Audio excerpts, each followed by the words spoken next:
You guys already know each other, Kat and Luca? It is the No. first time. Awesome. So Yes. First yeah, time. Hi. Hey, Kat, how are you? Very good. Thank you. Nice to Nice to meet you. meet you. awesome. So now we have New Zealand, Europe, and Canada, right? New Zealand, Switzerland, and Canada in the building. So that's how we manage this. And you have to, Luca. What time is it at your place? Now it's 9:10, 9 a.m. 9 a.m. But See? we had to bring the clock back last night, so Yeah. that's The why I one- got a little confused on the time. Yeah. So let me Last see night. if This is insane. Do you guys find that it's a struggle with the change in time? For our online classes, it's mental. It's quite crazy because every country seems to be changing daylight savings at a different Yes, time the of North At a life. American thing. That's what we do in North America. It's really weird. Don't ask me Yeah. why. I don't know. we also do it in Switzerland. We had it Yeah. 2 weeks ago, I Okay. think. And Yeah. yeah. And funny thing is, I think we already debated about avoiding or letting this thing, stopping this daylight saving stuff. But apparently the EU, some kind of commission is still on board talking about this. I don't know. Some politicians have to make a living, so they have to decide on how to implement or stop this daylight saving stuff. Well, the thing is because as it gets later during the day, the sun sets much earlier. Yeah. So it actually helps when the sun rises earlier. You kind of adjust a little bit with your schedule, right? Yeah. So then when you wake up, at least you have the sun a little bit for longer.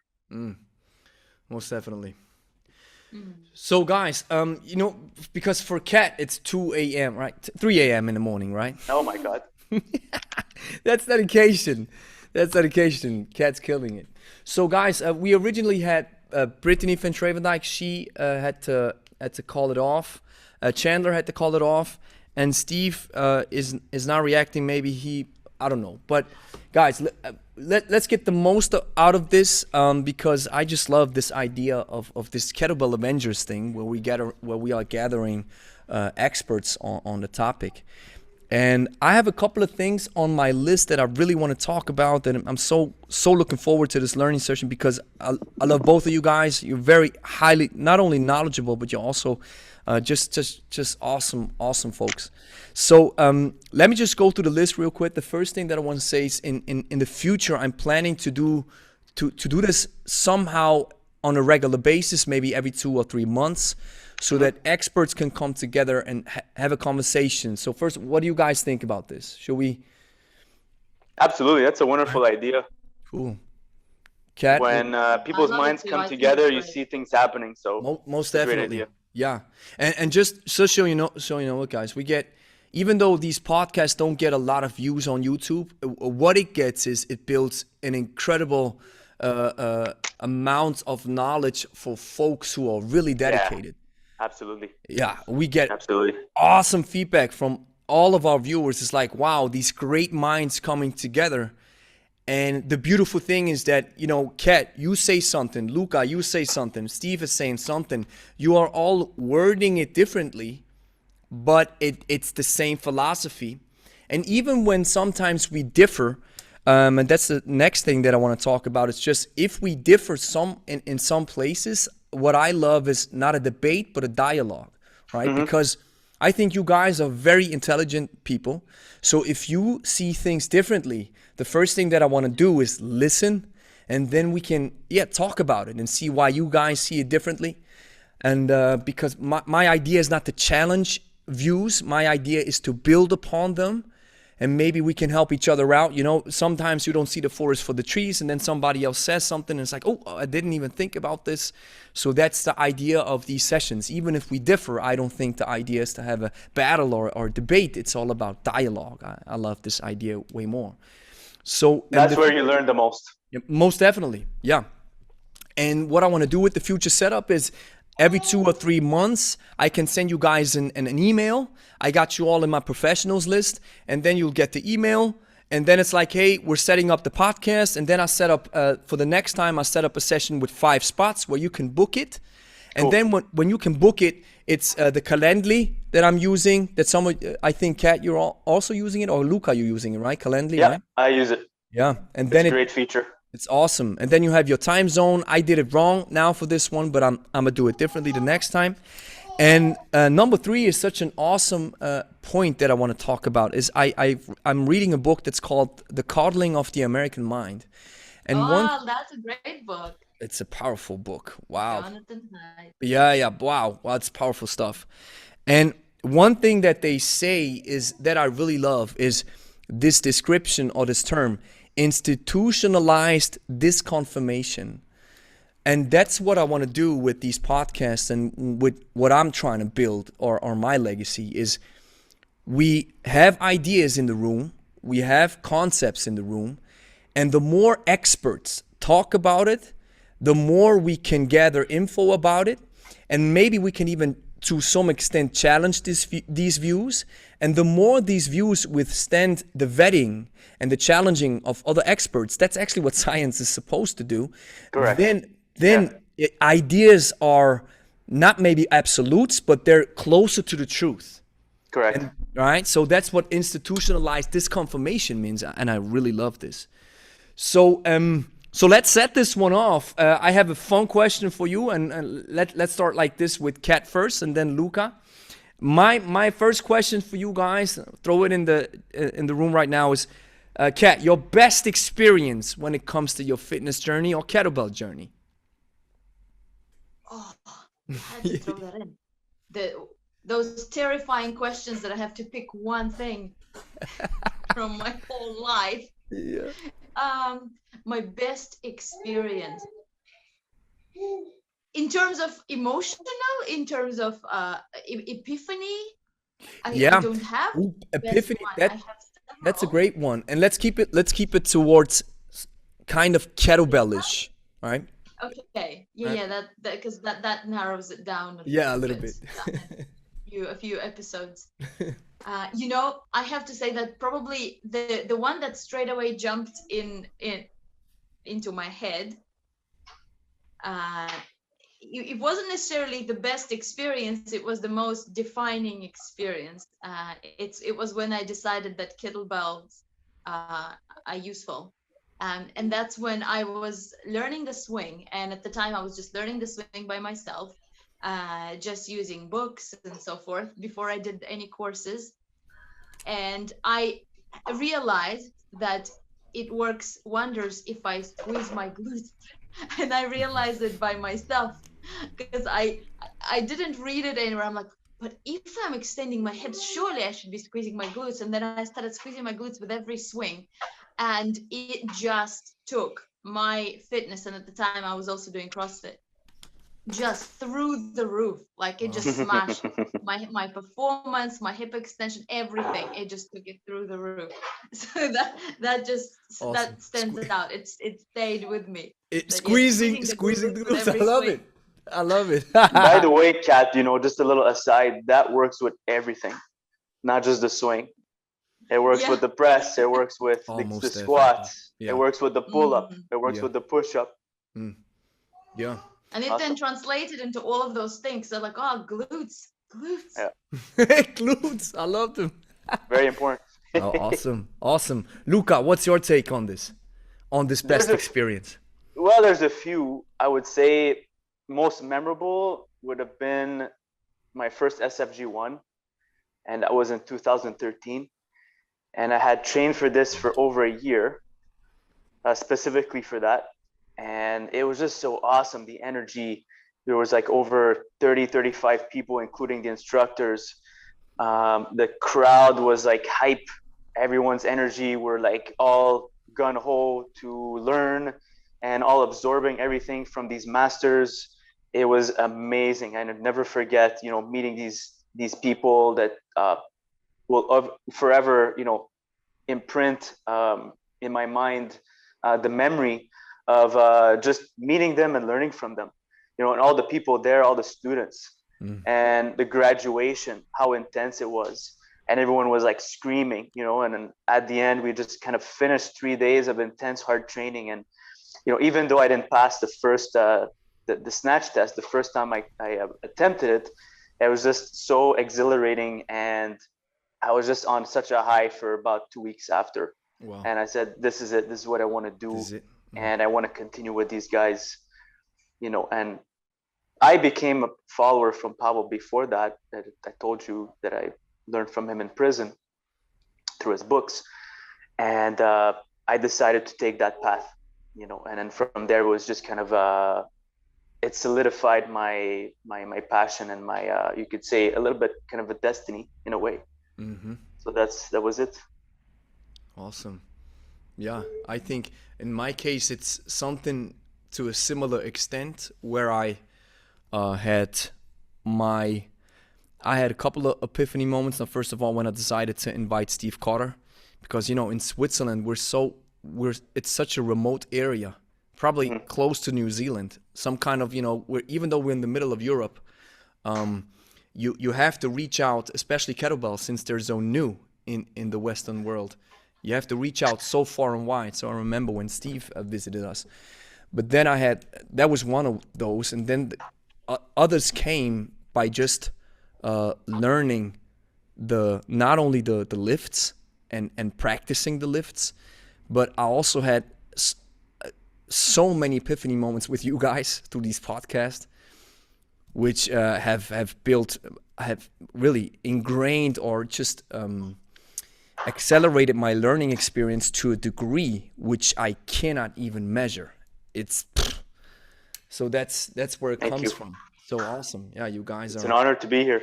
Thank you for the invitation. Awesome. You're welcome. It's the first edition of the Kettlebell Avengers. And yeah, by the way, who are you? I think I'm Tony Stark. I have to be. Kat, who are you from the Avengers? I just learned who Tony Stark is last night, actually. I love it. You didn't know him before. Love it. No, I was watching Iron Man 3 with my boyfriend. I don't watch superhero movies. And we finished watching, and I'm like, lots of guys want to be this guy, don't they? He's like, oh yeah, Tony Stark is the best. Yeah, Tony. No idea. I don't even watch superhero movies. Okay. But my favorite currently is Sherlock from led by Benedict Cumberbatch. First time I watched him, I became obsessed. Benedict Cumberbatch, I think that's the guy who also plays in the Avengers. He plays Doctor Strange, I think. Yes.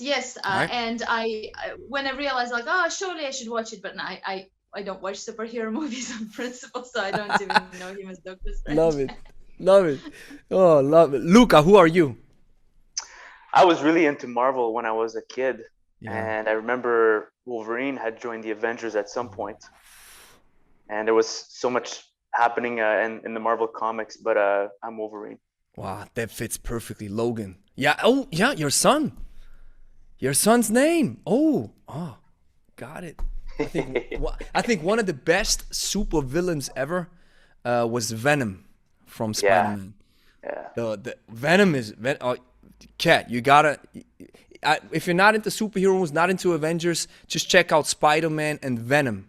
I think Venom is such an intriguing villain. It's, wow, awesome. So you guys, that's the best experience. Now let's turn it upside down. Worst experience, Kat. Oh, me again first. Yeah. Worst experience. That's tough, right? That's tough. Worst experience that has to do with kettlebells. Fitness, if you have to expand a little bit, but let's stay in fitness. Oh, fitness. Okay. Worst experience. Oh my gosh, I don't remember anything that is too bad.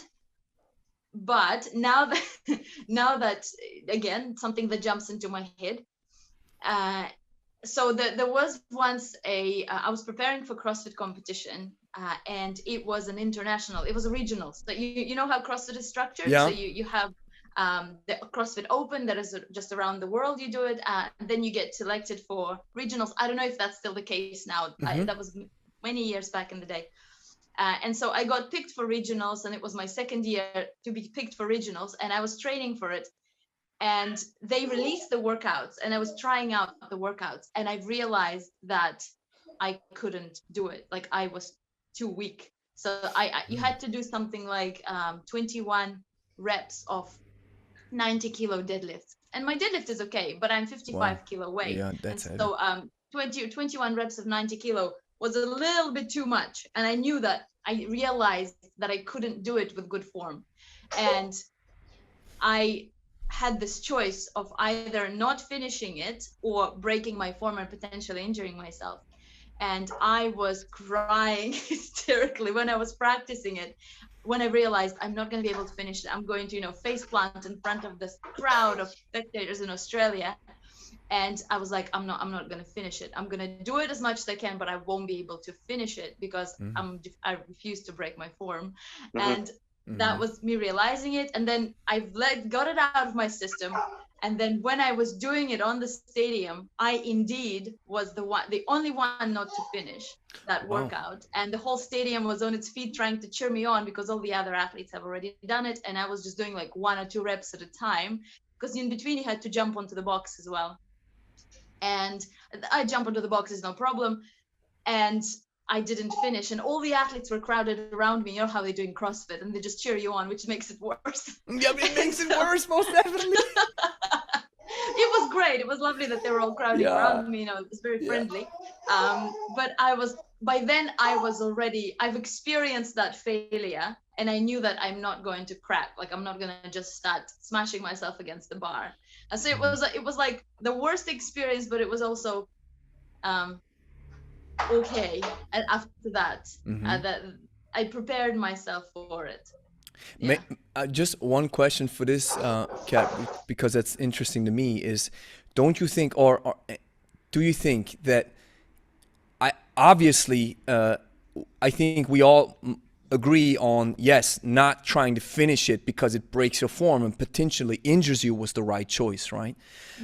But how much do you think is this surrounding crew, or the crowd that is cheering you on, which you said it actually makes it worse, right? But the peer pressure. The pressure, right? So yet you still decided, no, I'm not gonna do it. So how much do you think this peer pressure brought you to a point where you're like, no, I made up my mind, but let's do it, and then still get hurt? Did it push you to that level where you were like, come on, I'm overriding my initial idea to stop the lift or to stop the exercise? Sorry, could you repeat that? So this peer pressure, right, around you. So did it bring you to the point where you were like, maybe I want to do it. They're motivating me. I gotta do it. I initially said I'm not gonna do it, but now I am going to do it. How much did it bring you to the point? Did you give in? Yeah, did you give in? Because No. in so many instances, you see athletes. I just recently saw Brooke Wells, I think her name was, in power snatching and breaking her arm, right? So how much did it push you to give in?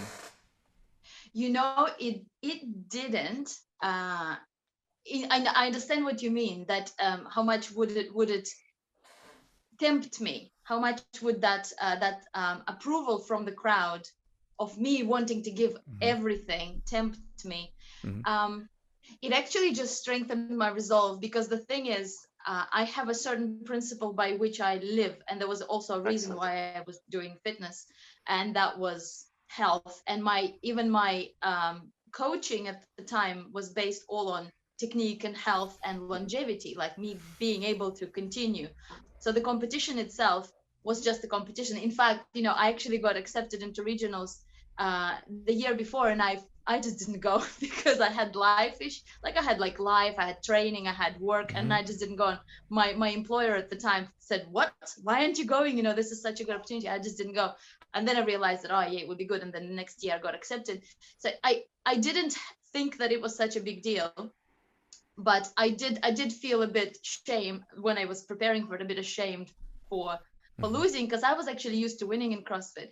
And then, but then during it, I already just felt it strengthened my resolve, because I really like overcoming these things, like overcoming the desire to please and then doing what I sort of want anyway. And because my principle was about good technique, it was more important than winning. And because of that, I don't think I'm a very good athlete. Like I stop Gary Boy competition. I would stop in a cross competition. If my technique was breaking down, I would just stop. So I just wouldn't go. So I don't know if I'm a good athlete or not. I've won a few, but I'm sure I've lost a few because of that, because I refused to compromise technique. Yeah. Yeah, but it's a safer path. Yeah.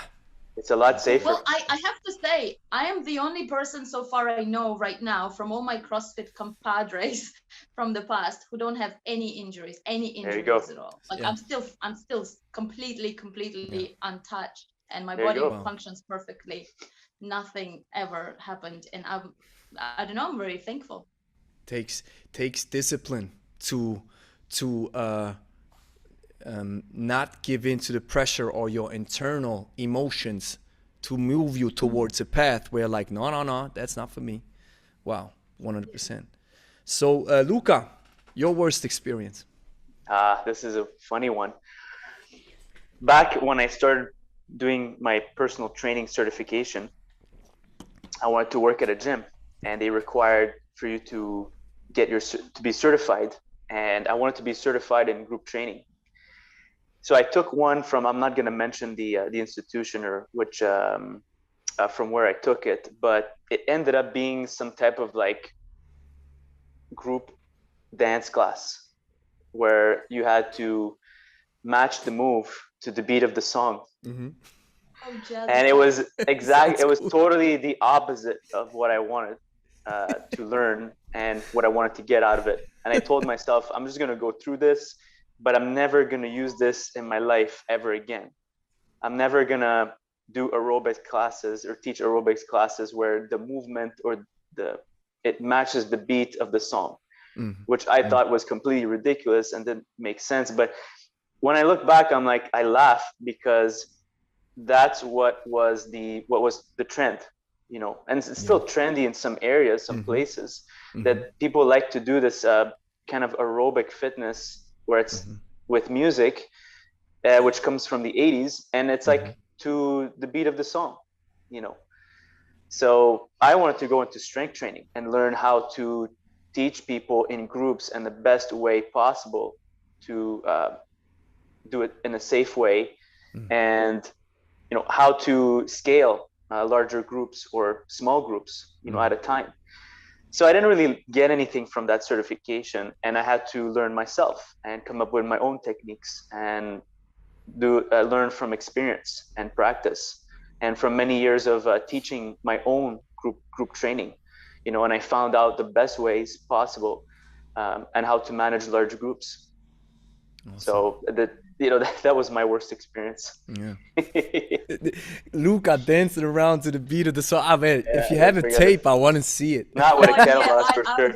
Yeah, we gotta see it. By the way, before I did the Strong First, there was a certification called Kettlebell Academy. This was in Canada, and the same creator, he came up with a course called K-Bell Jam, and I'll send you the link. It's pretty interesting because K-Bell Jam. It's pretty interesting because this guy does exactly that. You know, there's music with kettlebells. So you know, you have no idea how many times there's something for everyone. Suggested it that we should do kettlebells to music. There's something for everyone, I guess, but not for me. By the way, I want to mention, Gregory, you might be interested in this guy. His name is Sean Mosen. I don't know if you ever heard of Agatsu. Yeah, I heard of him. This guy actually is the first hybrid. I love first it. hybrid guy, and he learned from Steve. Awesome, really. Somebody asked me about Sean Mosen. He was like, "Yeah, I'm gonna take the cert at Agatsu," and I was like, "Ooh, yeah. Sean's big. Yeah. Awesome. I really gotta talk to him. Yeah. Funny thing is, I have Bill Esch coming up in a couple of days. The Kettlebell Warrior. Really looking forward to what he does, because Bill Esch is actually doing things that that's why I'm really looking forward to talking to him, because he does stuff that I think, or that I see differently. Let's put it like this. So I really love to. I'm looking forward because he does a lot of rotation stuff. Mm-hmm. He's very strong on rotation. So that's why I think it's so important to talk to people who do things differently and see what you can get out of it, right? And because it's so mind opening. Yeah, Sean Mosen, really got to talk to him. That's so awesome. So if it's my turn for the bad experience, I've been doing fitness for a long time now. So it's 2010, and yeah, I've had many bad experience but I think in 95% of the cases it was me. It was me standing in the way, all right, or my older me. If I would meet my older me, I'd probably slap him. But I think one of the worst ones is, and maybe you've experienced this too, and this always disappoints me so much when I experience it. That's why I do what I do right now so differently. When you meet somebody who's it doesn't matter if it's an influencer, or even a person that you look up to, or somebody very strong in the field, and then you talk to them and they're completely different than their image that they're portraying. And that makes it so hard, even if you learn stuff from them. That makes it so, it changes the whole perspective and changes the whole viewpoint on the person, the human side of things. And I just had a session a couple of days ago with our people who bought our courses, and I said, my recommendation when you're looking for a coach, make sure that he or she is knowledgeable to some extent. Make sure that they're backed by some institutions that you trust. Yet, I would always choose the trainer who's less experienced, but who's empathetic, loving, understanding, and has a passion, than the guy who's perfected it, yet is on the human side of things is off. And that's the experience that I have, where I think the human side of things is so important, especially when you work with people, being empathetic, being loving. And when I miss this with other professionals, I sometimes, wow, that really puts me off. But yeah, that's what it is. So guys, we had this idea. I don't know who shared this in the survey that I sent, but let's talk about programming. I really love your take, or I'd love to get your take, and then we can mix it up a little bit. So, Kat, if I may start with you again, programming. What is this, ladies first? Yeah, you're on my Zoom. You're on my right side, so then I do this. So Kat, programming, beginner. Let's put it like this, because we have a lot of beginners watching this channel. So how do you engage with programming with beginners? And let's even narrow it down a little bit further. Somebody comes into your gym or books you online, wants to do some regular session for the first time, complete novice. How do I approach it? Well, simplicity. Because they need to master the basics and they need to do a lot of repetitions. And what I found is that whenever people come to me, a lot of them have already tried kettlebells, and they tried them either by themselves or with another trainer, a lot of the time by themselves. And what happens with people often is that they jump ahead too fast. And I found that people who succeed the most stay on the basics for a long time. They just nail the basics. So I had a guy who learned the deadlift for a year before he started swinging. And it took him a week to learn a perfect swing. A week. Wow. And he's just amazing. Super. That's pretty much it, I would say. That it would be the one thing I would recommend beginners is to stay on fundamentals for a long time until they just master it, until they don't have to even think. Like I could wake them in the middle of the night and they can bang out 10 perfect deadlifts. Uh, Same thing with all the other fundamental movements. You know, you have your presses, you have your squats, you have your pull-up or even assisted pull-up. You know, all those things, perfect movements before you start doing anything complicated, anything ballistic. And my beginner programs are generally quite simple because of that, and have repetition, and then me watching, and that's it. Coach's eyes and simplicity. Wow. Powerful. Luca. Make him do it with their eyes closed. Yeah. Oh yeah, most def. Yeah. So actually, we start with an assessment. You know, some people might say, "Oh, I've experienced or I've done kettlebells before," but I'll treat them as a total beginner, like they've never touched the weight before, as if I don't know anything about them, and I don't. So first is I have to see how they move. That's step number one. Can they touch their toes? Can they squat? Can they hinge their hips? How's their shoulder mobility? Can they flex their shoulders overhead? First, I want to assess these things and see what are the things that need to work on in order for me to teach their fundamental movement patterns. If they have poor mobility, that's what we're going to work on first. So we're going to work on breathing. We're going to work on opening up the hips, the T-spine, the shoulders. Might teach them some foam rolling, some stretches. And then we're going to get into some movements. Okay, when I say movements, we're not really at the kettlebell yet, because I want them to understand how their body moves. So we're going to go over body weight stuff. Okay, let's start with a squat. Usually we go use the TRX just so they understand what is it that their body has to learn to do. I will assess how their hips move, if their knees track their toes, if they learn how to keep the neutral spine.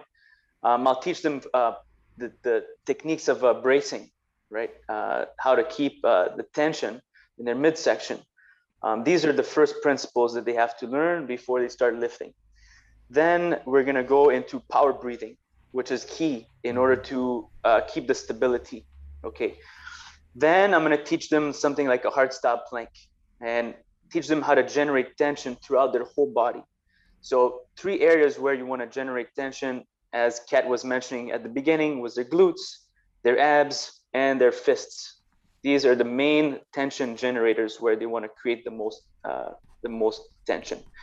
Once they learn that, then we go into other moves like a hinge. Let me see how deep they can go if they have that movement or that flexibility. And then I'll usually start with an elevated deadlift, because most of the times they're not gonna lift that heavy. And the kettlebell, since we don't use competition, kettlebells are kind of small, so they're not gonna reach the ground yet. So we're gonna elevate on a box with a box. Yeah. So they're gonna start easy with a lightweight, so they understand the movement. Before they, my goal is not to get them to lift heavy, but just for them to understand the movement pattern and tension, how to generate tension and the breath. It's not about the weight, it's about how they do it and the quality, and them understanding in their heads and an awareness of what their body's doing. So if they know where their body's positioned, are they keeping neutral spine? Are they aware, right? So I'll make them aware of those little things, and then we'll correct the little details as we go. Then we go into other stuff. We go into other types of planks, like a straight arm plank, right? Which is holding like the top of a push-up, but it's still building stability in their shoulder. Super basic. TRX rows, learn how to pull. Goblet squat, usually with their heels elevated, because most people have ankle mobility issues. I'd say 9 times out of 10, or around 9 times out of 10, they won't be able to break parallel. So we're gonna elevate their heels, and then I'm gonna teach them how to open up their hips, and we're gonna do some prying squats. We might do some stretches in between, like some hip flexor stretches, some frogs, tactical frogs, and then we're gonna open up their T-spine, because the T-spine plays a huge part in the squat, and a lot of times they're gonna cave in, they're gonna flex their back, and they won't have that nice extension with their spine. So we're gonna work a lot on mobility and stretching, and kind of sneak into that session the fundamental movement patterns, right?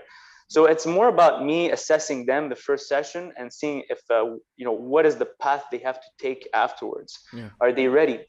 And if the process goes pretty fast, then I'm gonna speed it up, So we're gonna go a little heavier on the deadlift. We might, if it's a lady, we're gonna work up to 32 kilo, 5 sets of 5. If the lady can do 5 sets of 5 with 32 kilo, they're ready to swing. And for the men, it's 48 kilo. If you can work a kettlebell deadlift with 48, 5 by 5, you're ready to swing. I will not show you the swing before you build a base of strength, because you won't know how to generate power. Yeah. So it's completely useless to me at this point to show you the swing until you build a base of strength, right? Wow. We're gonna show you the half get up, how to get up, how to roll. I'm gonna show you just how to roll on the ground first. So we're gonna do what's called the resets. I love the resets. I don't know, Kat or Gregory, if you're familiar with original strength or a ground force method, or the fundamental, childhood developmental sequence. My son is doing it actually, where they start rolling first on their hands and knees. Then they're gonna start rocking their hips, and then they're gonna try to get up. They're gonna sit, and they're gonna start crawling. So these are the things that I will assess with a student first, in order before I start building their strength on their 2 feet. We're gonna build a lot of stability, core engagement, core activation, and then making sure that they can breathe properly. Awesome.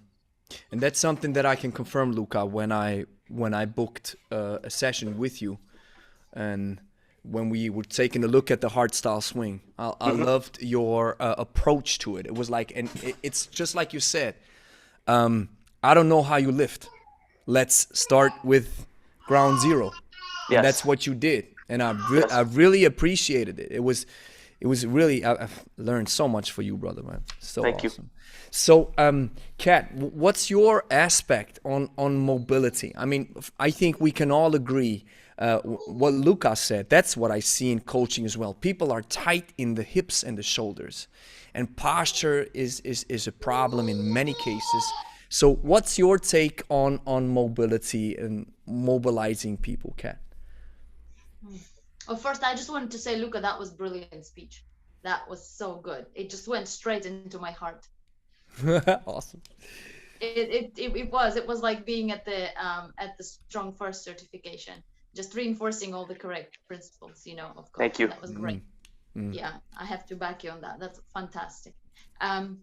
In terms of mobility and how you asking how I teach mobility and what my relationship with mobility is? Yeah, just when we still stay with the beginner's mindset and how Luca takes this approach with the assessment, which we also do. What is your take on assessment, mobility when you work with people? That's always from the coaching aspect. Mm-hmm. Well, I assess it. I find that mobility is actually the thing that majority of people require, but also the thing that most people really don't like working on, because it is not as exciting as sexy as swinging a kettlebell. So you have to, but you have to do it. You have to work in mobility a lot of the time around your training, around your day, and a lot of the time it's also adjusting your everyday habits, because you know the 23-1 rule that we learned when we first become trainers. It's you can train for 1 hour in the day, but you have 23 other hours to screw it all up. Yeah. And so if a person is doing some sort of mobilizing before their training and then after the training, and then for the rest of the day they're hunching over a computer, then that mobility will do something, but it will do very little in comparison to what they do for the rest of the day. So I definitely assess them and I work on it, but I don't. I try not to just do mobility, because I know it's quite fashionable nowadays to just focus obsessively on mobility. Oh yeah. And I don't think that it creates.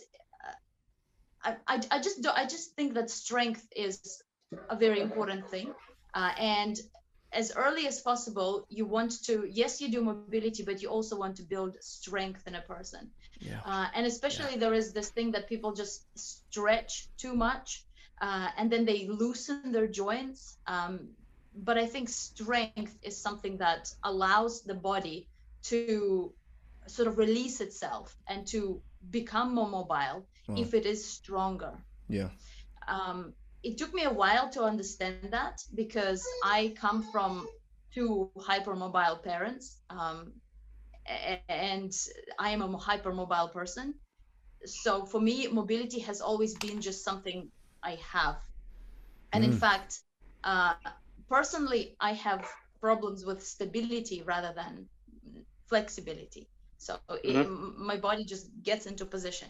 And so because of that, all of my mobility coaching and progressions, I have to test it on real people, not just on myself, because I don't feel anything. I don't feel any mobilizing exercises, because I can just bend myself into a Because you're pretzel without hypermobile. a Yeah. problem.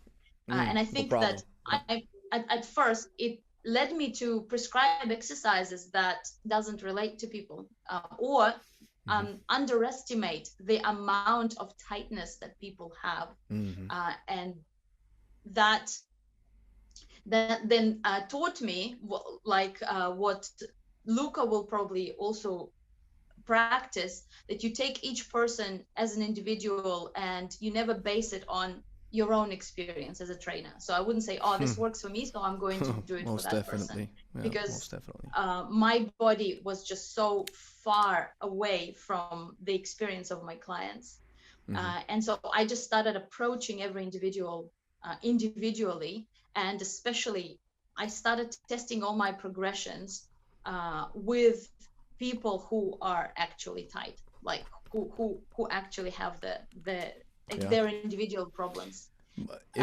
If I may just jump real quick into it, Kat, you're saying that makes a lot of sense. What I love just from that perspective is just the mobility aspect and the strength aspect. Is like, don't over mobilize, don't go nuts on trying to release everything.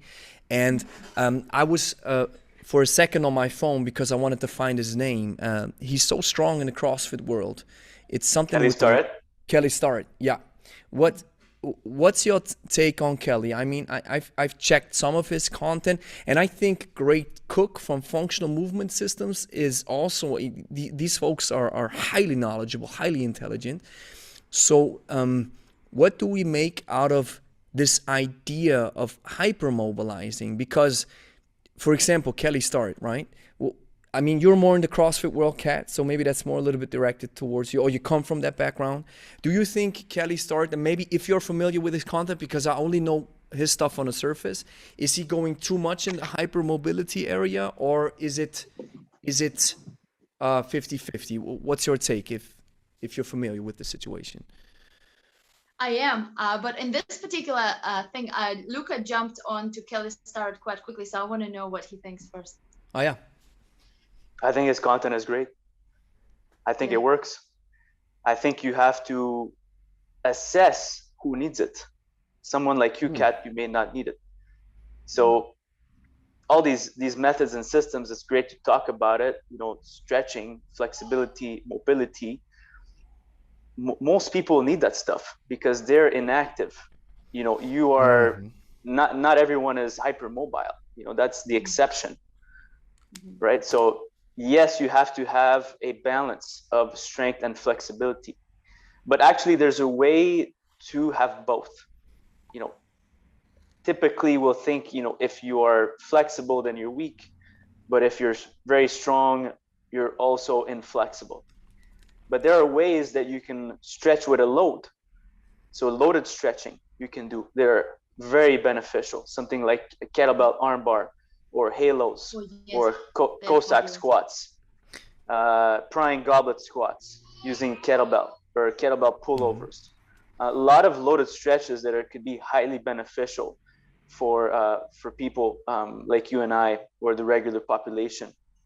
Stuff that Kelly Starrett uses he uses the myofascial release actually. So he does a lot of releasing tissue, which is actually will create a structural change. So you'll have ways that you can change the muscle neurologically. You'll have ways that you can change the muscle structurally by applying pressure, such as on top of the skin, you know, like we're talking about foam rolling, deep tissue massage. But he teaches you how to do it yourself, right? And these methods have been used for centuries. So they work, they just have to be applied with some knowledge, and they have to be applied in the right way and in a certain sequence for it to work.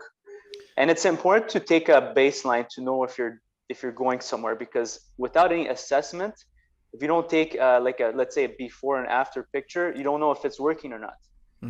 So you could be thinking, oh, I'm doing all this mobility, but what am I actually doing? What am I accomplishing? Or do I need it, right? Or do I need it? Yeah.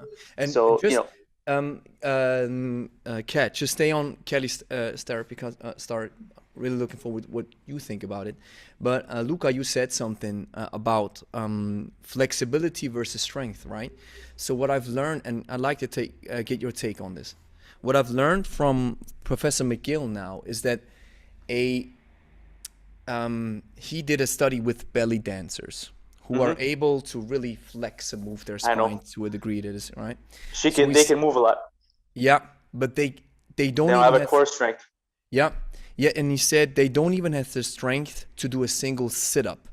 Right. So what he kind of takes away from this idea is, if you are very flexible, then you might not be very strong. But if you're very strong, you might not be very flexible. And then he uses an example from Ed Cohn, one of the greatest powerlifters ever, who probably wasn't as flexible or as mobile, but he didn't have to be, because his focus was completely different. So what's your take on, just quick, on strength and flexibility? You have to find a balance. There's ways you can stretch and be strong as well. Look at Jean-Claude Van Damme. You know, you don't have to be an elite powerlifter necessarily and be lacking flexibilities. I mean, these guys are extreme specialists as well. Thought about it. Yeah. So they, you know, extremes. The more you get to an extreme, the less you are to have the other extreme. Yeah.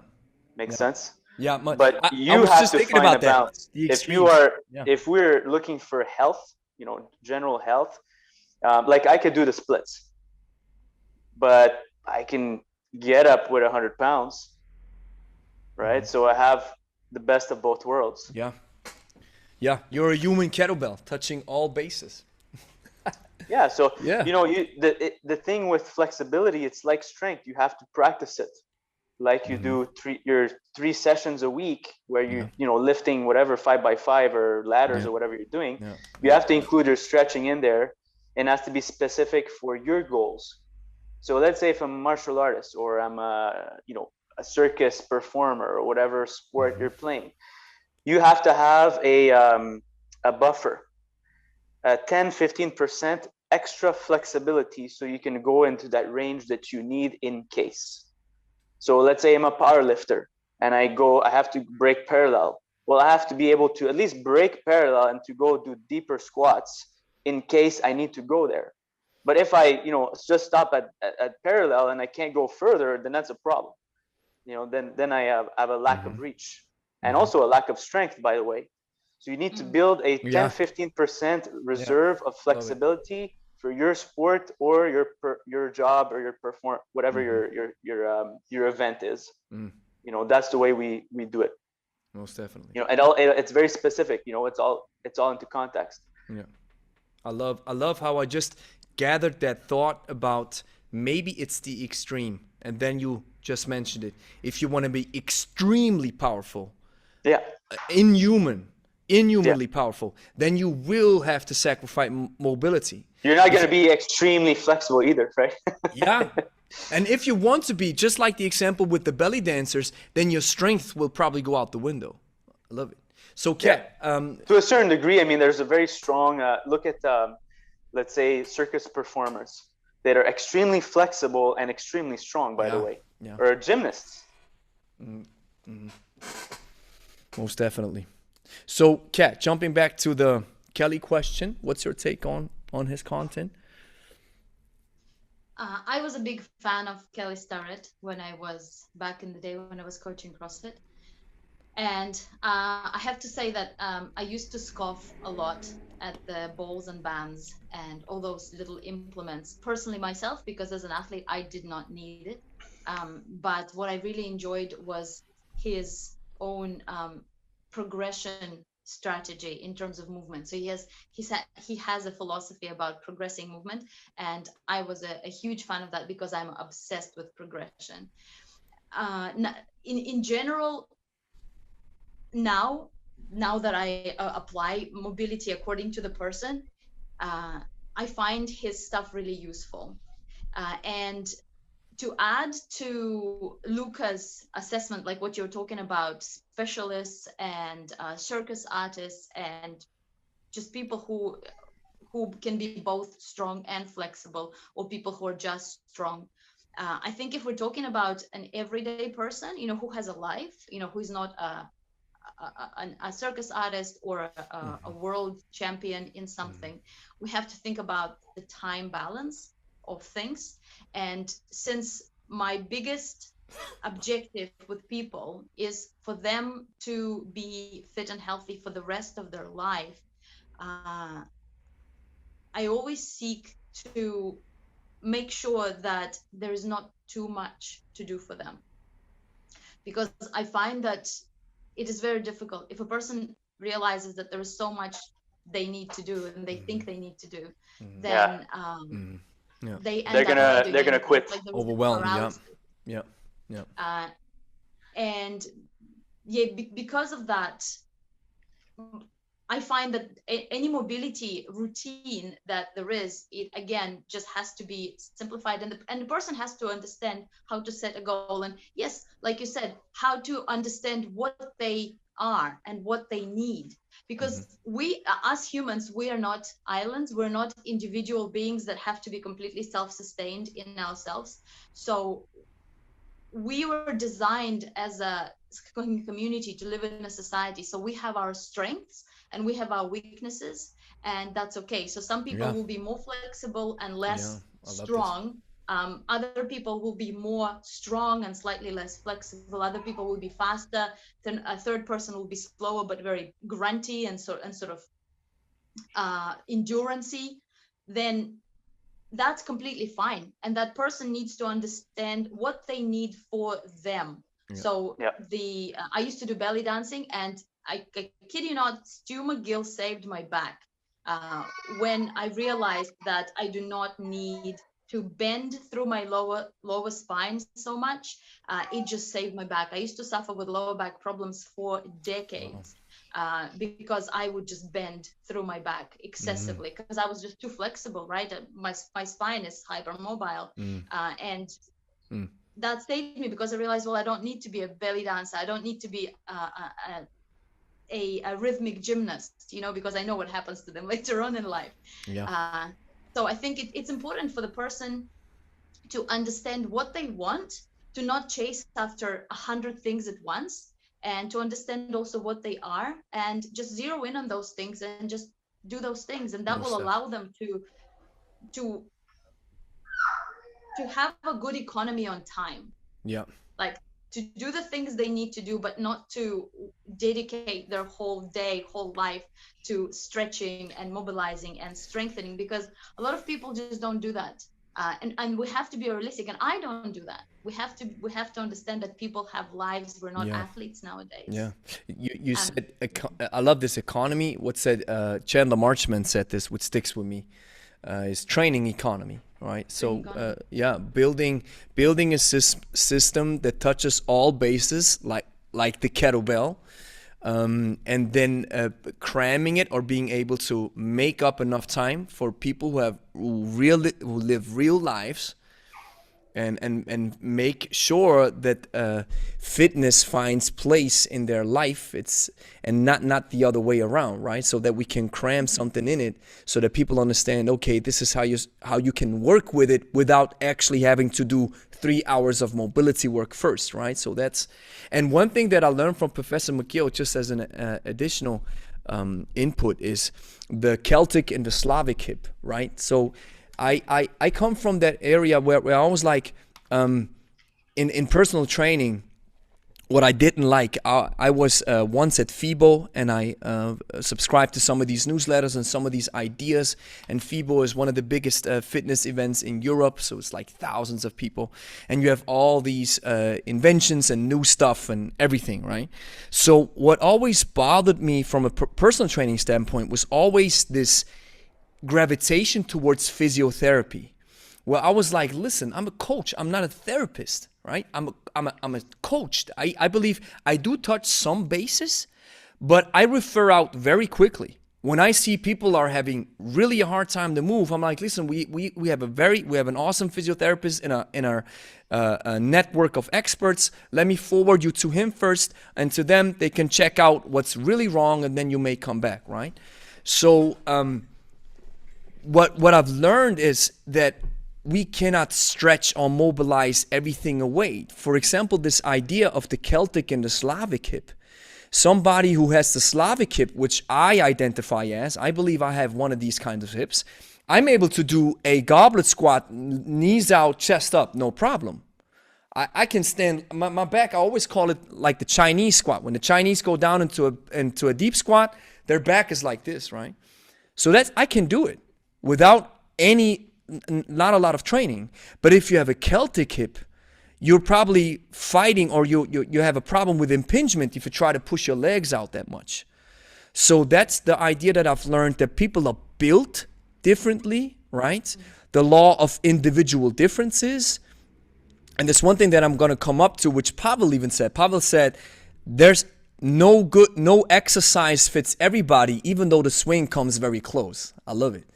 But that's the idea, right? We have to understand, and people have to understand, maybe I'm not built to do this perfect front squat. Totally fine. I can do a back squat and be safe, right? And even with ankle mobility, I love what you said, Luca, right? Because people are so tight in their ankle, then you have to elevate their heels so they can work with it. We had one of our clients, we did this with the elevated heels. A couple of weeks later from these squats, she had so much knee pain. So we were like, okay, let's switch it to the back squat, where your hip is moving back, your upper body's moving forward, where your knees are not going over your toes, right? She felt way better. Mm-hmm. So it's the individualized approach. So let me jump from this, really looking forward to your take on this. Because we know that the individual approach is key, how do we treat groups? Kat? Well, that's such a good question, especially coming from where I come from. How do we treat groups when everyone was treated as a group, right? Mm-hmm. We try not to, but we also have to realize that economically, sometimes, and that's how I guess public education works, economically, some people cannot afford one-on-one. Ideally, we would have one-on-one attention. That's the ideal situation. If a person can at all afford at least a little bit of one-on-one, they should. Because in groups, you have to generalize. You have to generalize even a little bit. Programming, of course, you have to. You can't say, what's your goal? What's your goal? What's your goal? From 10 50 people, and yeah. then design a program Even that will match everyone, because it won't, right? It's like politics. It's just not going to make anyone happy. And so ideally, it would be an individual approach of at least a little bit with each person, so they can modify it to themselves. If it's a class, I know people enough to give them individualized exercises, because I do an assessment with everyone in my online classes. And so I give them their own modifications. Sometimes I have a beginner in the same class as more advanced people. And so the beginner already has their online program that they follow. And when they come to class, I would just say, okay, this is what you're going to be doing. And this is from your program, blah, blah, blah. Love it. Yeah. Same. But overall, the way that I think about classes is a class is an economic phenomenon where, because you cannot afford to work one-on-one, you work many on one. I remember learning violin. I learned violin as a kid for 7 years, and it was one-on-one instruction. And I heard that people do violin in class and they cannot learn anything. It's very difficult to learn anything, like to learn a musical instrument. And just imagine your body is an instrument and you're learning how Yeah. to use it, and you're trying to do it in class. It will fit some people, just like school fits some people very well. You know, they can just adjust themselves. But there's no substitution for individual instruction. So classes are good if that's the only thing you can afford. But I would say get something one-on-one, get some sort of assessment, some sort of instruction that you should be doing, you should be modifying in the classes, how you can personalize it for yourself in the class. Yeah. Awesome. Luca? So the way, it's very similar to Kat, the way we approach it at our studio. And everyone that comes through our door has to go through the fundamentals for at least 6 weeks. And we review the basic movement patterns. But once they pass that, they can jump into different levels. So anyone that starts our program, it has progressions. So I'll give you an example. We start to teach them the squat, the movement. Okay, if they're competent in the movement, then they can try with a kettlebell. We just have to make sure that they're safe. This is the principle, like Kat was talking about when she was doing her CrossFit. For us, this is the key element in our success with our group training, is keeping everyone safe. We're not trying to entertain anyone, show you anything fancy. We're reviewing the basics, making sure you understand how to treat the kettlebell safely and how to move your body. So we take it slow, and we tell people that at the beginning, it's going to be a learning experience, like we're teaching you. So you're going to have to take your time. You don't have to follow the rest of the group. We give them their own program, but we just take them through it. In the main workout, there's only 3 exercises. They just do a circuit with 3 exercises. Super basic, right? Love it. They start with the hard stop plank. Then they go to a TRX row, which is still a plank, but they're pulling. And then they go to the hinge. Awesome. So the plank progresses to the elbows, to the straight arm plank, to like a mountain climber, where it's really, for us, it's not really a mountain climber. It's more like a single leg plank where they do it really slowly. And they do it really slowly, and they make sure they keep their back straight. From the single leg plank, it goes into single arm plank, alternating single arm plank. Then we go into teaching them the push-up technique, right? The row stays the rows. We just maybe diversify to 1-arm rows after. And then the hinge moves on to the deadlift. Then after they're strong in the deadlift, they move on to the swing. We may show them the clean after the 2-arm clean, which is still a ballistic, but they catch it in the goblet. Love it. Yeah. In the goblet position. Yeah. Yeah. So they do like a 2-arm clean where they get on top and they catch the bell, and they learn how to still go fast, but they brace at the top and they just catch the bell. Yeah. It's safer than the swing to teach them at first, because they can pause at the top and generate tension. That's what I love about that exercise. So they still learn how to do an explosive hinge, but it's not as repetitive as a swing where they have to keep that cadence, right? So once they learn those moves, then we teach them the floor press technique, super basic. Then we teach them a body weight get up, how to do body weight get up, then with a shoe, then with the kettlebell. Then we go over goblet squats. Goblet squats are kind of still in the warm up, right? We still use a lot of squats in the warm up, but they'll train the squat a little bit later on with a heavier kettlebell.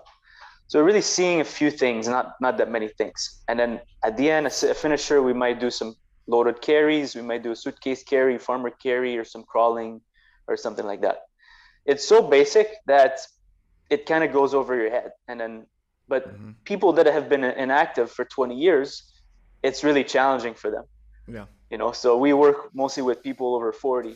You know, you won't catch anyone under 40 in our club, that's for sure.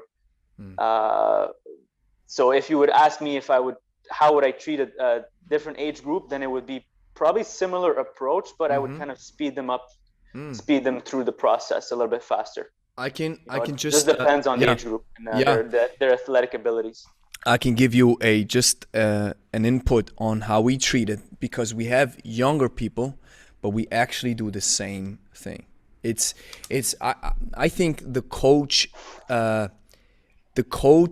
gives the vibe. Doesn't matter how old you are. If you want to go into balls to the walls, all out first session, destroying myself classes, then we are not your go-to place. And you have to go somewhere else. I don't care if you're 15 or you're 51. And I think it's just and I see it with you guys as well. It's just the coach determines what happens. And so everybody, we have mixed age groups, but everybody follows the same idea. So yeah, and what I love, what I'm taking from you two is, I love it, 3 exercises. I love it when I hear my philosophy confirmed from intelligent folks like you. I love it. And what I also love from you, Kat, is knowing your clients. We do exactly the same thing. We just had a session recently where somebody stepped in for the first time. She never touched the kettlebell. So folks were doing swings and she was doing a deadlift with a easy weight, or maybe just hinging. And then other folks were doing a goblet squat. I told her, you put the bell down, just do some basic slow squats. You see the other folks, maybe you get a little bit hyped and motivated, because I'm coming from the stage. So back in the days, I was following or trying to pursue a musical career or a music career. So when we're in session, I'm always very hype. I'm an incredible hype man. I'll go all in. And then, but the funny thing is, when you go hype with people, I always tell them up front, when I hype you folks, don't overdo it. You have to always be in tune with your body's capacities. When I push everybody and you're like, I gotta stop, I never force anybody to keep going when they have to take a breather. I always tell them, you gotta be self-responsible with your energy capacity, because I don't see inside of you. I can see your expression, I can see your body movements, but I don't know how you feel. And in a group setting, I can't always ask everybody individually. So you gotta have some responsibility on display. And one thing that I see, and I'd like to get your take as well, is I see some kind of dichotomy. Yes, in a group setting where the coach is present, there is the possibility, even in groups, to somehow take some sort of individualized approach. In our case, for example, the group never goes beyond 6 people. If it goes beyond, sometimes then I'm losing track. So I think 5 to 6 people, in my case at least, is something that works very well. But I've jumped massively into the course system, or courses, right? Online learning, online courses. So from that point, I give them a basic workout, but the coach is not present. What do you make out of this? I'm just telling you how I do it. I'm giving them the fundamentals as usual. For example, 90 days of kettlebells, a workout program. It starts with incredibly easily deadlift, press, body weight squat. That's it. Very slow. 1 round. The workout lasts about 5 to 10 minutes. Very easy. And then I slowly progress. Yet the coach is not present. So what do you make out of this? Is this a system? Because scalability from a coach's perspective, and Louka, we talked about it. You're more like the guy who loves to scale in studio-wise, maybe opening up another gym, right? Yeah. I'm more like that dude. I see a lot of power and scalability online, but I still want to have the headquarters, right, where people can visit us and get you have both. Yeah, we have both. So what's your take on the online approach? Kat, if I may start with you. I love it. I believe in scalability. So it's up to the individual person to choose the level of engagement and individual instruction that they want to have. Some people prefer and maybe can afford a little bit less. And it doesn't mean that they shouldn't get anything. So it's not like you either get a personal trainer or nothing. In our modern world, you can have so many levels in between. You can read a book like in the lowest possible level, you can just get a book and then read it, Mhm. and that's already some knowledge that you're going to have. Mhm. Then you Mhm. can get a course with videos, and that's Mhm. already some knowledge. Then, like you were saying, you can get a course with some video feedback at the end of it. Mhm. Mhm. And then you can get a group class or online class or whatever, and then you can get one-on-one. And so that scalability is so important because, well, Mhm. first, it allows you to help more people just on a different level. So if a coach says, well, I only work one-on-one, okay, how many people can you handle one-on-one? Well, I can't handle more than 30 personally because I invest Mhm. myself so much Yeah. into my clients. Yeah. And does it mean that I should just hide all my knowledge from all the other people just because I only work one-on-one? No. So that's why I do YouTube. That's why I do online courses, so that the people who can't get me one-on-one, they can still get some of that knowledge, and some is better than nothing. Yeah. And for some person, for a person who maybe is a little bit easier for them, they grasp things a bit faster, maybe they have a better body awareness, that might be actually all they need. For another person who Mhm. maybe struggles a little bit more with movement, they might want to invest a little bit more in one-on-one or in classes or in Mhm. face-to-face sort of interaction. But again, options are always good. And I love Mhm. our modern Options. world. And again, Yeah. coming from where I come from, Yeah. I marvel every day at the opportunities that Wow. we have for Options. learning in I the love it. West. And oh, of course, now in Russia as well, and online, and the courses that we have, and the connection that we can have with a person without even knowing them. I'm an insane book reader, and uh, just the amount of knowledge and life-changing Yeah. information that you can get just from a book, and that's like zero interaction with the person. They wrote it once and then that's it. Mhm. So Wow. I absolutely believe in scaling. Absolutely, 1,000%. Yes. Powerful. That kind of Options. scaling. Love it, Kat. Luca, what's your take? I agree for sure. If you look at Stuart McGill, he wrote The Back Mechanic, which is Oh, a way so you can self-assess. So mm, that's why he wrote it. Because he couldn't treat everyone. So you know that you can't train everyone on your own one-on-one. You can't see everyone, but you want to be able to deliver your goods to the masses. As long as you do it in a safe way and it doesn't break any of your principles. Mm-hmm. If my Mm-hmm. course, I would have an assessment, a self-assessment, and you'd be able to tell if you're making progress or not, and a way to set yourself some goals, whether it's Mm-hmm. mobility, flexibility, and strength, Mm-hmm. and performance. Mm-hmm. So big plus. Mm. Awesome. Yeah. So as a final note, and then Kat, I think we don't want to hold you too long. Man, you got to get some hours of sleep. Man, just You won't want be to. able to sleep after Oh this. yeah, Forget probably it. It's not not. gonna happen. Just to reiterate for the people who are watching, Kat got up at 3 a.m. So that's dedication, man. Really, really love it, Kat. I really, really appreciate it. This is so awesome. So, final note. I already did a video on this, and this is where I want to get your take. I probably already know what you're gonna say, but I really want to listen in. Are you familiar with Charles Polliquin? yes. Polliquin, all right? The strength sensei. Luca, you heard about him? Of course. So, He's also one of my mentors, by the way. awesome. And unfortunately, he died in Yeah. 2018, which was really, really sad thing. So, I've digested some of his content. Guys, incredibly, incredibly intelligent. Awesome stuff, especially in the strength training, Olympic stuff or weightlifting stuff. So Yeti said something, and I made a video about it because I think it was so interesting. Somebody wrote this comment, and I was like, "What? He said this?" So I checked it, and it's true. So Charles Polliquin said, "There is no safe way to do a swing." So, Kat, what do you make out of this? Why is Charles Polliquin such a intelligent person saying something like this, and is there any merit to it? Absolutely. I mean, you have to define safety. I mean, if you look at our world nowadays, I mean, people are wearing masks outside while riding a bike. So Yeah. if you define how do you define safety? And if you define safety and put an extremely high sort of threshold on it, what you consider safe and what you don't consider safe, then swing is not safe at all. And any strength movement is not safe because it has a possibility for injury if you do it incorrectly.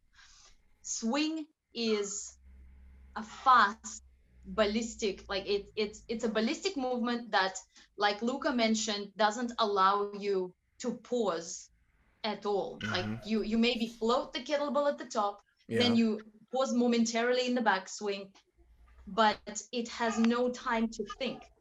That's why actually I wanted to mention that we also teach the goblet clean first before the swing. Love this. So awesome. Because you can pause, because you can think. So of course, swing is, if you think about really high standard for safety, it would be unsafe because you have a possibility for injury. You have to be very aware of your body by the time you start doing the swing. If that's what he meant, then yes. And why would anyone want anything with maximum safety? Like, we had a joke here in New Zealand that if we really wanted maximum safety, we would drop top speed, the max speed on the motorway to 5 kilometers per hour. And we would just all crawl on the motorway, or we wouldn't use cars at all, or we would just stay at home, to be honest. They call it safetyism even. It's this obsession with safetyism.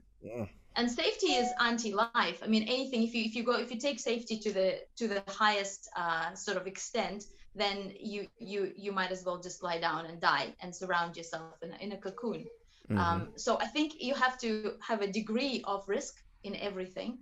And with a swing, you just have to understand and assess the risk and minimize the risk in terms of possibility of injury. So you want to mitigate it. You want to trade it. Right? And so I agree with him, but because it's such a blanket statement, you can apply it to pretty much anything. So let me give you some more context, Kat. He couldn't pinpoint it, but he said he doesn't like the swing.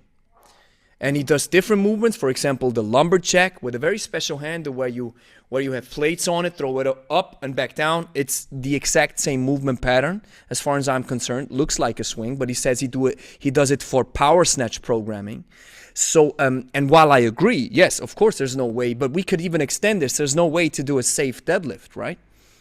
It's not safe. Anything ain't safe, but so do you still? Yeah, we could agree, but where I'm just standing on that area is, don't you think, or do you think that sometimes experts go outside of their fields and say something where it's like, probably even Mark Ripto from Starting Strength said stuff about kettlebells where I was like, all right. And that can jar us because how dare they joke about yeah, we get mad. There's a really funny comedian online called JP Sears, and he used to be a trainer, and he makes fun in one of his videos of kettlebells, and I just remember feeling pain and laughter at the same time. JP, I love JP. JP's awesome. Luca, what do you think about that statement? I think it's another episode of Beef Between Legends. And I think it's I love this beef. I think it's just a bunch of propaganda, to be honest, because Charles used to be columnist for Muscle Media, and then he had a section in there on strength training or old school strength training, and then guess who took over? Pavel took over that same section. That's where it comes from. Guess why he has beef? Probably because maybe he, I don't know, felt like he got screwed over or something like that, or some young Russian guy took over his column on some article or some magazine or something like that. So these things, sometimes when you kind of dig in and you find like how these guys know each other, you figure out the truth. And it's interesting how sometimes we can bring, I guess we as humans can bring personal matters and emotions and things like that into the professional area. And that's why you have to take everything with a grain of salt. Like even the stuff that we say, there is no substitute for thinking for yourself a lot of the time. And that's why, like Gregory, I like the format. And you say, you don't like the debate, but sometimes it's good to disagree, because the person in the end will have to still make their own decision, and it's good to see different sides. But of course, we want to try to be as objective as possible, and or at least understand our own biases. And of course, we all have the biases. Yeah, most definitely. We're human. We're not robots. Yeah. And I think in this case, like, I didn't know about that between Yeah, Pavel me and neither. Charles. And Me neither. Huh? then it puts everything into a bit of a context. And I think every person will have a bit of a bias like that. And the person who is making the decision for themselves, they will have to understand what they want. And I think I have a very libertarian approach to this. Not political libertarian, but liberty as the primary goal, that the person should understand that they are free to choose, and no one is forcing them into a particular point of view, and they just need to collect information and then make the best decision that suits them, like for their goal. And that same thing with safety. I mean, what do they want? Maybe they want a little bit of risk. Maybe they like the rush of swimming, and maybe they're prepared to risk just a little bit. Yeah, and you said this mitigating the risk. That's what it's all about, right? But Luca, I mean, your insights is putting this situation, I think, in the perfect light, which then makes sense as to why they kind of. I mean, Charles Polliquin also had a back and forth with Brett Contreras, and Brett Contreras is the guy, the glute guy, as they call them, yeah. And they had this back and forth, and and well, you're right. Debate is sometimes. Have you heard the Tim Ferriss episode where Charles is on there and he calls the goblet squat like something idiotic or stupid or something like that? Again, that's I got it from the Tim Ferriss episode. Yeah. Probably in that same, he said that the goblet squat is not worth it, or what? Yeah. So he has. But I love Charles as well. Yeah. He's got amazing programs. Yeah. And it's just amazing stuff. He was a genius as well. Yeah. I mean, I've learned most definitely.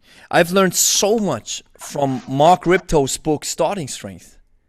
I've eaten up that book. And when I heard him say stuff like this about kettlebells, I immediately felt like, yeah, that's probably the cultural thing, America and Russia, maybe. Where now even with Charles and Pavel, so that's why I want to harken back to this just for a second. You said this, Kat, about debate. I think debate is a good thing. What I don't like is this emotional bickering back and forth, and this emotional debating. Like somebody says something and maybe challenges your viewpoint to a certain extent, and then most of us are just humans in general tend to go into automatic defensive mode. That's what I don't like. That makes the whole thing like, why are we so emotionally attached to a certain viewpoint when somebody else shares a viewpoint that is actually challenging your viewpoint to a degree where you maybe have to adjust your views? That's how enlightenment happens, right? But yeah. So guys, it's completely possible to hold many, to admire many professionals and experts and hold it at the same time inside your head and not agree with them on everything. I think perhaps it is our maybe primitive sort of desire to just land all of our hopes and dreams onto one person and just have that one person tell us what to do. But it just doesn't exist. And so because of that, of course experts are going to be right in some things and wrong in some things, or suitable for us in some things and not suitable. There is no I don't believe that there is like your truth and my truth and his truth. Like, I believe that there is one truth, but also that the perspectives on that can be multiple. Like, we can have something that is true but partial, and love it. Yeah, that's completely fine. Like, as long as we understand that, then we won't feel betrayed if an expert is right on something but then disagrees with someone on something else, because they're not perfect. And they are in their area. That's what makes them so good, in their area. And that's, and again, that's completely fine. That's how human species operate. That's how human species have become, the smartest kid on the block. Most definitely, 100%. So guys, any closing remarks? And before we close it, one very special thing that I need from you guys is about the thumbnail, the YouTube thumbnail. What we're gonna do is I need you guys with a white background, right? So white in the back as much as possible. And then you take a shot of yourself and then, giving me your game face, right? And then we set up some Avengers type stuff thumbnail, right? So people click on this, okay? Awesome. You gotta send me this afterwards. So That's why you asked about who you are and the superheroes, because you're doing the Avengers. Is that what they are? Avengers are like superheroes. Yeah, these are the Avengers. Yeah, most definitely. Oh, I just remembered there was a movie. Yes, I know. Yeah. Okay. And you gotta choose one, Kat. You gotta choose one. Choose one of those. So I need Thanos or to whoever. check through the Avengers, because You gotta Sherlock do Holmes it. is not an Avenger. Okay. Most definitely. The funny thing is, one of our subscribers, his name is Jason. He actually, I wanted to call this the Kettle Knights Roundtable initially, but then somebody commented on our YouTube channel, was like, "Yo, Gregory is going full Nick Fury, assembling the Kettlebell Avengers." So then I was like, yeah, that's a way better title, the Kettlebell Avengers. And, we have so many folks now that I've talked to. I mean, Bill Ash is the new addition that I'm going to talk to. But then we have you guys. We have Steve. We have Bill. We have Dan. And all these great experts that I have in the professionals list. And maybe if they want to join in, we can have these awesome discussions where experts are having these awesome conversations. That's what I want to build with, That'd be great. with this podcast, right? So, any closing remarks? Louka? Thank you. It was fun. It was awesome. It was true honor. Awesome. Thanks for the It invitation. was. You're welcome, guys. So we'll catch you on the next one. I'm gonna set this one up. And did you get the last email that I've sent you? Mm-hmm. All right, Kat, did you get it? No. When did you send it? I might not have received it. It was probably a few days ago, but maybe sometimes my email lands in the spam. So if Okay, you, I'll check my spam. I just sent I just had a couple of weird days. Yeah, maybe I no just worries. didn't- I just sent my email in the chat right now in Zoom, so you can maybe add this to your address book, and then you'll get the invitations and whatever. Okay? Can I ask you one more Super. question? What does Lebe Stark actually mean? It means live strong Okay. in German. Yeah, it's Lebe. That's living or to live in German. And stark. I mean, you guys also have stark in English, right? It's a stark contrast. That's what you're saying. But stark in German actually means there's a Stark Center in Germany, and that's where it comes from. Strong. Excellent. Okay. Yeah. Okay, got it. Thanks. But the funny thing is, I actually came up with the name because before I was engaging in this personal training thing, I was running a clothing label. I called it Vive Fortis. That's the Latin expression of live strong. Vive for live and fortis for strong. And then when I jumped into personal training, I was like, hey, let's use the German expression. And now this thing is growing, and I told Angie, like, do I have to rename it so that the Nah, English... keep it the same. Yeah. No, it's great. Keep it the Lebe same. Stark is awesome. Okay, I think awesome. It's perfect. Yeah, and when people don't understand it, I'm like, I'm Tony's brother. All right, you know Tony Stark, so I'm his brother. So That's maybe right. People will call you Lebe.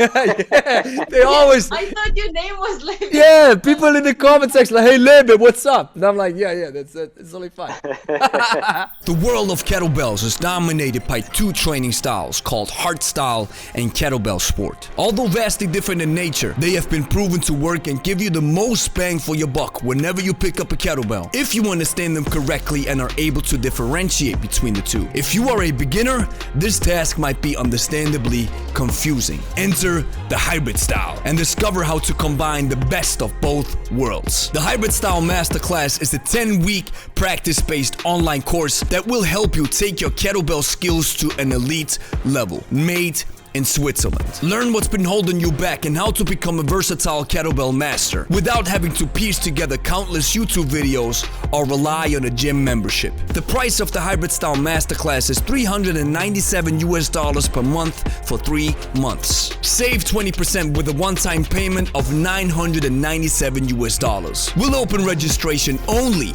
to a small number of new students every 3 months. Join the waiting list now to get access 24 hours before the general public. Link is in the description.